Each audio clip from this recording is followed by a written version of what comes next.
I've mentioned a couple times that I really, really like where Street Fighter V is right now.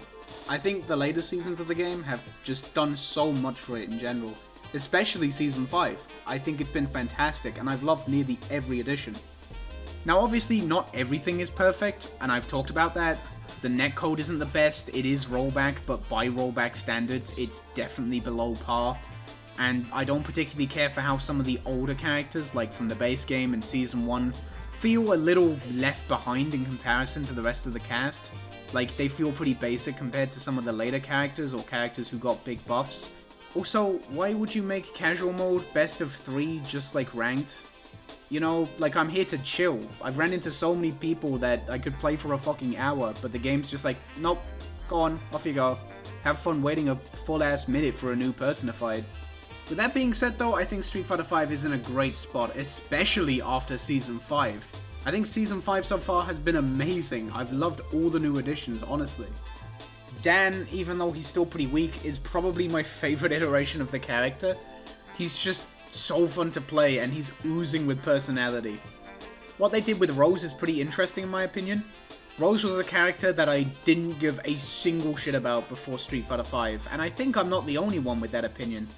I think the gameplay change, even though it was a bit divisive, was a good decision. They took a character a lot of people found super boring and did something new with her. I appreciate it. Oro is just so cool. He's kind of playing, it looks like he's playing a different game sometimes, I'll be real. Oro's just so sick. I love seeing what this character can do, even if I don't play him myself.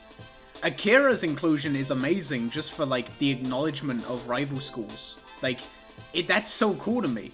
Like, you never hear about rival schools these days, and it was just a really cool idea, in my opinion, to, you know, shed some light on the series. And on top of that, she's a really fun character in her own right. I know a lot of people aren't feeling Luke, but I'm super down for it. I would have never thought about ending Street Fighter V on what's essentially a Street Fighter 6 character, but I think it's pretty fucking badass, and I'm looking forward to his release. However, there's technically a 6th character in Season 5, and I gotta be honest, they're probably the only thing I'm not a massive fan of about Season 5 in general.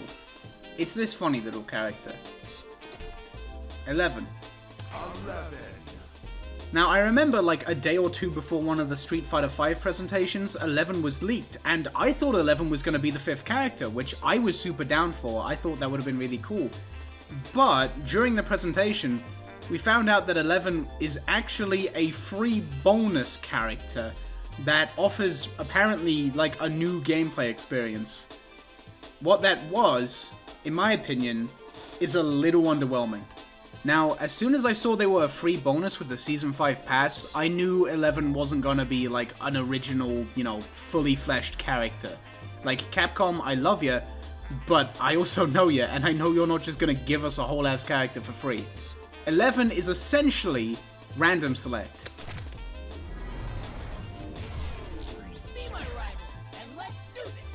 When you select 11, you get a random character with a unique skin that's kind of meant to reflect the fact that 11 has transformed into this character to mimic them. You also get a random V skill, a random V trigger, and a funny little voice filter. The legend has now begun. Don't underestimate me. Chickening out? Psycho! Oh yeah! Too easy! Woo!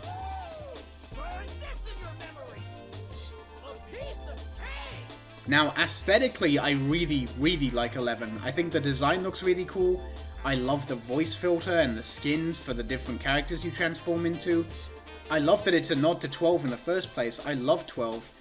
I love, like, the little animations too, even though there's not many. You know, the character select screen idle, that's the same as 12's idle. When you select them, it's the same as one of 12's win poses, and when they transform into a character, that's a reference to X-Copy.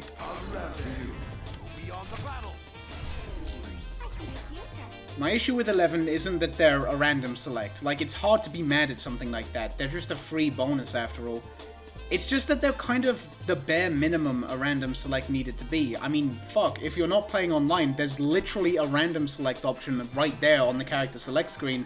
And the only difference is that using the random select lets you choose your V skill and your V trigger. There's genuinely nothing else outside of aesthetics.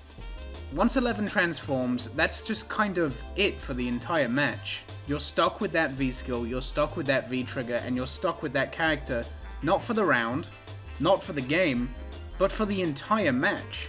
If you're playing online and you match up with someone as 11, whoever you get, you're stuck with them until you find a new person, and in my opinion, that's a massive missed opportunity. This is my main issue with 11. They're a random select character, and that's completely fine, but they're just not random enough in my opinion. I understand that they probably kept them as limited as they did for tournaments and stuff, but like, playing 11 in a serious tournament is so detrimental as is. Would it have really been that bad for them to swap the V system between rounds or stuff like that? You know, 11 is a random select character and that's fine, but I wish we got a little more than the bare minimum.